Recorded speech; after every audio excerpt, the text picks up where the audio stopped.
Welcome to my Splunk Core Certified User Practice Exam questions. We have been asked, and so we will provide practice exam questions, the question options, and explain why each option is either correct or incorrect. I am not a fan of this as your sole method of studying for your examinations and certifications. Please watch the other videos, understand the content, but if you feel you're ready and you just want some clarification, let's go forward with these practice exam questions.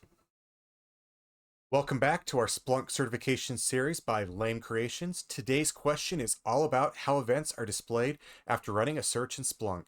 The question is, how are events displayed after a search is executed? Let's analyze each option. Option A, in chronological order. This is correct. By default, Splunk displays search results in chronological order based on the timestamp of each event. This makes sense because most analysts would want to see events unfold over time. Option B, randomly by default. Splunk does not show events randomly, thereby it is incorrect. There's always order, typically chronological unless you specify otherwise. Option C, in reverse chronological order.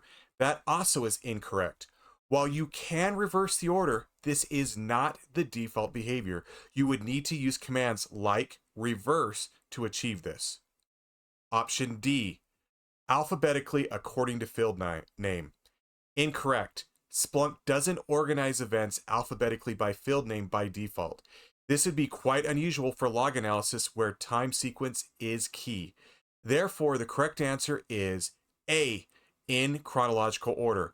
Understanding how Splunk presents your data by default is crucial for effective analysis and for passing your certification exam. Keep practicing and you'll soon master these concepts. Don't forget to like this video if this video helped clear up your doubts. Subscribe for more Splunk certification preps and tips, and leave a comment if you have questions or other topics you'd like to learn about.